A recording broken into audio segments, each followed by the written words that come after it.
अस्सलाम वालेकुम। Welcome to the channel commerce online centre. और ये आपके पास डिफरेंट लेक्चर्स हमने अपलोड कर दिए थे first year commerce second year commerce से रिलेटेड। ये जो लेक्चर है ये बीकॉम पार्ट 2 का एक सब्जेक्ट है, थ्योरी सब्जेक्ट है, जिसमें काफ़ी बच्चों को प्रॉब्लम होती है इकोनॉमिक डेवलपमेंट ऑफ पाकिस्तान के नाम से। ये वो सब्जेक्ट है, उससे रिलेटेड हम जो है वो अब इंशाल्लाह उसकी तरफ भी आ रहे हैं, थ्योरी सब्जेक्ट्स की तरफ। तो ये जो इकोनॉमिक डेवलपमेंट ऑफ पाकिस्तान है, इसमें आपने इकोनॉमिक्स पढ़ी होगी फर्स्ट ईयर कॉमर्स में, बीकॉम पार्ट 1 में। वो इकोनॉमिक एनालिसिस से रिलेटेड था, जिसमें ग्राफ्स, मार्केट सिचुएशंस, डिफरेंट हमने जो है वो सिनेरियोज देखे थे। यहाँ हम देखेंगे main economic problems being faced of the economy of Pakistan. Economy of Pakistan कौन कौन सी ऐसी प्रॉब्लम है जिसको फेस कर रही है। देखिए, प्रॉब्लम इकोनॉमी में अगर ऐसी हम डिस्कस करें तो देखिए हम क्या फेस कर रहे हैं। अगर हम नॉर्मली मैं और आप अगर डिस्कशन करने बैठे कि यार पाकिस्तान में हम we are living in the Pakistan, so what type of economic problems we are facing in the Pakistan. So first and foremost important problem आपके दिमाग में क्या आएगा? पोवर्टी। कि यार सबसे ज़्यादा जो है ना यहाँ पे जो प्रॉब्लम है ना वो पोवर्टी है, गुर्बत है। उसके अलावा यहाँ पे अन जो क्राउडेड ऑफ पॉपुलेशन, जो पॉपुलेशन का इंक्रीमेंट जो तेज़ी से बढ़ रहा है वो।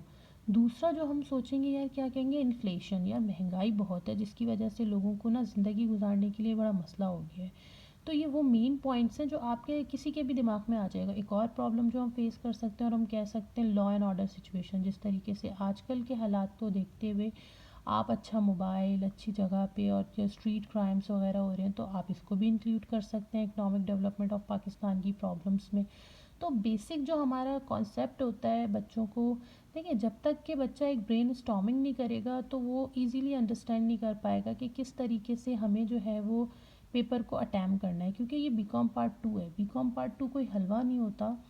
आपके पास थ्योरी सब्जेक्ट्स काफ़ी होते हैं, तो अगर आप रट्टा मारने की अगर आपके अंदर आदत है तो you will not qualify BCom part 2 easily. तो जब तक आप अपने माइंड को नहीं खोलेंगे, तो हमारा मकसद यही है कि दिमाग को बच्चों के इतना ब्रॉड कर देना कि वो खुद से ब्रेन स्टॉर्मिंग करके और ख़ुद से पॉइंट्स को सर्च करके और इजीली जो है वो उसको पेपर में अपने पॉइंट ऑफ अपने अपने ओन वर्डिंग में लिखें। तो बुक को भी देख लेते हैं, लेकिन आपका स्टार्टिंग में ही आपके माइंड को इसलिए ब्रेनस्टॉर्म किया गया ताकि आप उसको ओन वर्डिंग में और अच्छे तरीके से खुद से पॉइंट्स बना के हेडिंग। अच्छा, हेडिंग्स जो है वो बीकॉम पार्ट 2 की जान है, क्योंकि ना सिर्फ बीकॉम पार्ट 2 की, ऑल जितने भी हम आपको पता है थ्योरी सब्जेक्ट्स हैं या फिर अकाउंटिंग भी अगर कह दें, तो ये जान है किसी भी क्लास के लिए। तो अगर वाकई में क्वालिफाई करना है और अच्छे मार्क्स लेने हैं, तो paper presentation is very much important. तो without the paper presentation you can not attempt your paper efficiently. Paper point of view से अगर हम देखते हैं तो फर्स्ट पॉइंट हमारे पास क्या है? Heavy pressure of unproductive population. वही बात आ गई, पॉपुलेशन पॉपुलेशन इतनी तेज़ी से बढ़ रही है कि जिसकी वजह से काफ़ी प्रॉब्लम को फेस करना पड़ रहा है। रिहाइश का मसला, ज़ाहिर है क्राउडेड एरियाज़ हो गए हैं। तो थॉरली अगर देखा जाए, आपको इतना लंबा चौड़ा पैराग्राफ नहीं लिखना होगा, आपको एक पॉइंट के अंदर मुश्किल से 2 से 3 लाइनें लिखनी होगी ओन वर्डिंग में कि ग्रोइंग पॉपुलेशन जो है वो बहुत ज़्यादा जो है वो बढ़ती जा रही है। और इसी तरीके से जो है वो प्रेशर, मतलब हैवी प्रेशर है यंगर पॉपुलेशन का इकोनॉमी पे। अनयूटिलाइज जो है वो इसकी इकोनॉमिक रिसोर्सेज हैं, और ये जो है ना ये इट्स नॉट डेवलपिंग टू, मतलब ये एक्सपेक्टेशन के मुताबिक जो है ये डेवलपमेंट में इश्यूज़ कर रहे हैं, प्रॉब्लम कर रहे हैं। इसी तरीके से आप कह सकते हैं कि टोटल पॉपुलेशन के अंदर जो है वो कंसिस्ट कर रहे हैं childrens from 1 to 14 of the age 7% इतने इतने मौजूद हैं। तो ये काफ़ी एक आप हेडिंग को अपनी ओन वर्डिंग में ये चीज़ एक्सप्लेन कर सकते हैं कि अनप्रोडक्टिव पॉपुलेशन भी जो है ना वो एक बहुत ज़्यादा जो है वो प्रॉब्लम है हमारे पाकिस्तान के लिए।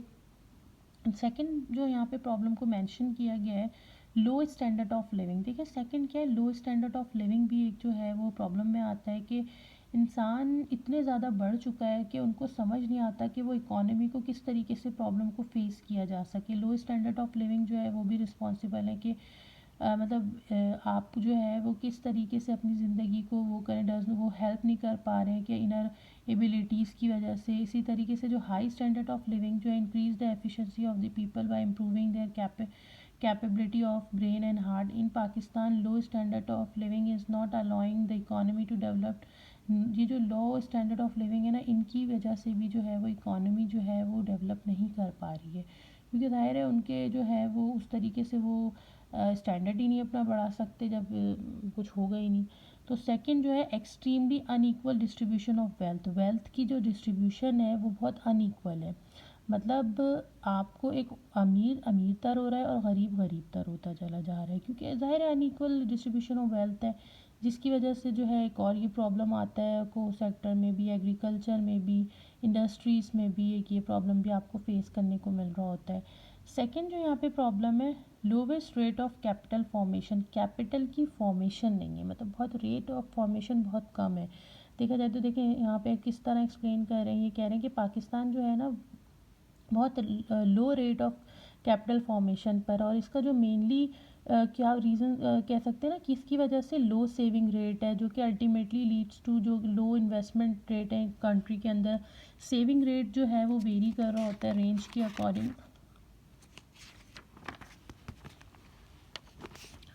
मतलब उसी की वजह से देखिए आपका ये जो जीडीपी होती है, ग्रॉस डोमेस्टिक प्रोडक्ट जो आप कह सकते हैं, तो उसमें बता रहे हैं कि बर्मा, इजिप्ट का बता रहे हैं कि देखिए नाइजीरिया, इन सब का इन्होंने यहाँ पे एक्सप्लेन करके आपको बताई हुई है। तो ये भी एक रीज़न है कि जिसकी वजह से हमारी कंट्री जो है वो बहुत ज़्यादा प्रॉब्लम को फेस कर रही है, इकोनॉमिक प्रॉब्लम को फेस कर रही है। उसके अलावा एक होता है बैलेंस ऑफ पेमेंट, एक होता है बैलेंस ऑफ पेमेंट जो है ना, ये डिट्रॉइट रेटेड जो बैलेंस ऑफ पेमेंट है, इसको भी एक प्रॉब्लम फेस कर रहे हैं। अभी किस तरीके से यहाँ पे एक्सप्लेन किया जा रहा है, कह रहे हैं कि पाकिस्तान जो है ना बैलेंस ऑफ पेमेंट पोजीशन जो है ना उनकी वो exception of only 2 years of, यहाँ पे देखिए इस तरह होता है, आप इस चीज़ को इस तरह समझें कि बैलेंस ऑफ ट्रेड और बैलेंस ऑफ पेमेंट क्या होता है। जब आप किसी कंट्री से इम्पोर्ट करते हैं, इम्पोर्ट मीन्स आप कोई चीज़ मंगा रहे हैं, तो you will pay foreign exchange, आप उसको फॉरेन एक्सचेंज पे करते हैं। इसी तरीके से जब आप किसी कंट्री में सामान भेज रहे होते हैं, it's means exporting the goods from, so you will if you will export, तो आप अब उसको जो वहाँ से जो है ना वो आपके पास पेमेंट आ रही होगी। तो अगर आपकी इंपोर्ट बहुत ज़्यादा है और आपकी एक्सपोर्ट बहुत कम है, तो यू विल फेस, आपको पता है बैलेंस ऑफ ट्रेड और बैलेंस ऑफ पेमेंट के अंदर अगर अब देखा जाए तो अनफेवरेबल हो जाएगा, क्योंकि आपको पे ज़्यादा करने और जो मिल रहे हैं आपको पैसे कम है। तो ये भी एक रीज़न आ जाता है, ज़ाहिर है इकॉनमी के अंदर एक प्रॉब्लम हो जाती है। उसके अलावा miss management of the economy, हमारी इकॉनमी में जो एक और प्रॉब्लम को हाईली प्रॉब्लम फेस करने को मिल रहा है वो मिस मैनेजमेंट है। देखिए मैनेजमेंट, आपको मैनेजमेंट का जब लेक्चर पढ़ाया था तो उसमें समझाया था कि without the management you can not run your, not only run your business. For example आप अगर अपना घर को भी मैनेज नहीं करेंगे तो यू विल, आप नहीं मैनेज करेंगे तो वो डिस्ट्रॉय हो जाएगा। इसी तरीके से जब इकॉनमी एक पूरी वेल मेंटेन नहीं होगी और मैनेजमेंट जो है वो मिसयूज़ किया जाएगा, इकोनॉमिक रिसोर्सेज को, करप्शन होगी, रिश्वतखोरी की जाएगी, तो वो कैसे इकॉनमी जो है वो आपकी जो है वो डेवलपमेंट की तरफ जाएगी, बल्कि वो तो देखा जाए तो अल्टीमेटली जो है वो प्रॉब्लम भी फेस करती चली जाएगी। सेकंड जो इसमें प्रॉब्लम है वो जर्नल अनएम्प्लॉयमेंट। अब यहाँ पे देखें, जब एक कंट्री है, अनएम्प्लॉयमेंट का मीन्स होता है बेरोज़गारी, जो बहुत बड़ा जो है वो प्रॉब्लम है आजकल पाकिस्तान में। आप देखें नॉर्मली लोग जो हैं वो यूट्यूब पे क्यों अपनी फैमिलीज़ को जो है वो एक्सपोज कर रहे हैं, और इसी तरीके से किसी तरीके से भी क्यों, क्योंकि यहाँ पे आप देखें ना अनएम्प्लॉयमेंट रेशो इतना ज़्यादा है कि अगर आप किसी जगह एम्प्लॉय भी होते हैं तो यू विल नॉट, आप अपने घर के खर्चों को पूरा नहीं कर सकते। तो that is the main reason, ये भी एक प्रॉब्लम है you will face in the Pakistan.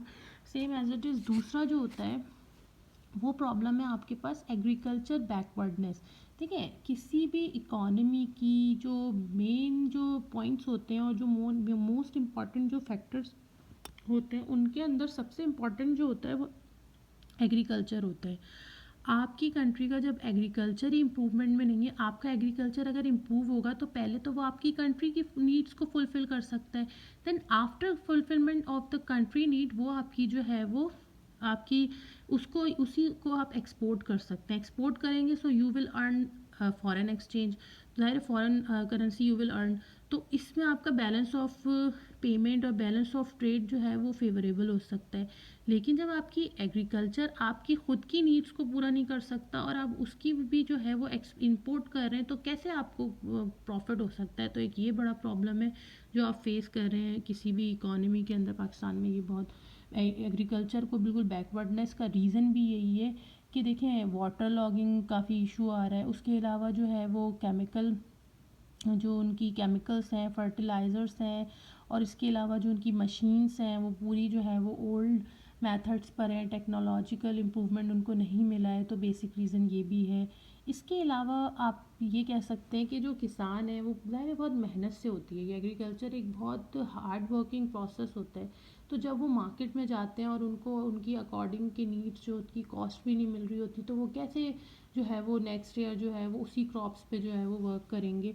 तो ये कुछ फैक्टर्स हैं। इसी तरीके से दूसरा फैक्टर इंडस्ट्रियल बैकवर्डनेस। देखें इंडस्ट्री, यही बताया था कि दो तो ये मेन इंपॉर्टेंट फैक्टर्स होते हैं किसी भी इकोनॉमी के लिए। The first and important factor is industry and the second is agriculture. तो इंडस्ट्रीज ही नहीं होंगी तो आपको अगर किसी प्रोडक्ट की नीड है, तो आपकी कंट्री में जिस तरह चाइना इस वक्त छा गया है, और आप लोग क्या कर रहे हैं, बेतहाशा जो है वो इम्पोर्ट कर रहे हैं चाइनीज़ प्रोडक्ट जो है। तो क्यों कर रहे हैं चाइना के product? Because you don't have the ability to produce these type of things in your country, so that's why you are prefer to import these things. तो आप उसको प्रेफर कर रहे हैं कि उसको इम्पोर्ट की जाए। तो ये मेन रीज़न है कि आपकी इंडस्ट्रीज ही जब आपकी अपनी ओन नीड्स को पूरा नहीं कर सकते, तो फिर आपको बाहर से मंगाना पड़ेगा। सेम ऐसा इस मिसाल, एक छोटी सी मिसाल इसकी आपको देती हूँ कि जब आप घर में अपना खाना नहीं पका पा रहे और वो बाहर से मंगा रहे हैं, तो जाहिर है कॉस्टली पड़ेगा नहीं पड़ेगा। वही चीज़ अगर आप घर में एबिलिटी रखें और घर में पकाएं, तो वो आपको नॉर्मली आपको पता है कि वो आपके लिए कम पड़ेगा, कम कॉस्ट देगा। सेम एज इट इज़ जो लास्ट है वो है existing of parallel economy. Economy जो है वो पैरेलल नहीं है, पैरेलल मीन्स बराबर, जिसकी वजह से जो है वो डिफरेंट प्रॉब्लम्स को फेस किया जा रहा है। अब ये तो इन्होंने 10 प्रॉब्लम्स लिख दिए, लेकिन जब आप पेपर में बैठेंगे तो आप अपने ब्रेन स्टॉर्मिंग करते हुए अपने आप को खुद, जैसे एग्रीकल्चर प्रॉब्लम्स आप इजीली इसको ओन वर्डिंग में टू जो है वो लाइंस पे लिख सकते हैं। इसी तरीके से आप जो है वो इंडस्ट्रियल प्रॉब्लम्स को अपनी ओन वर्डिंग में लिख सकते हैं, क्योंकि you know better than me कि आपको एक्सप्लेन कर दिया है कि अगर आपकी फुलफिलमेंट नहीं होगी कंट्री की, तो आप कैसे उसको, ज़ाहिर है if you will product, if you produce your goods in your country, so you will easily utilize your product in the country.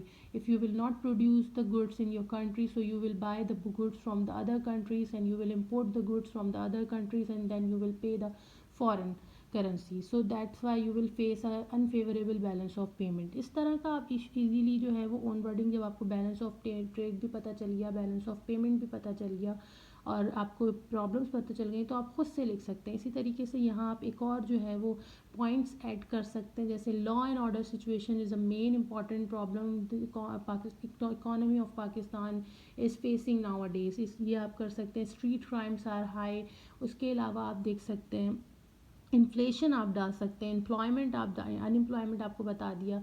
तो ये ओन वर्डिंग से आप इजीली जो है इसको ब्रेन स्टॉर्म करके और इसको एक्सप्लेन कर सकते हैं। मज़ीद इकनॉमिक डेवलपमेंट ऑफ पाकिस्तान या मैनेजमेंट से रिलेटेड आपको ओन वर्डिंग और ब्रेन स्टॉर्मिंग से रिलेटेड आपको गाइड किया जाएगा, ताकि आप इसको ईजीली जो है समझ के और उसको एक्सप्लेन कर सकें।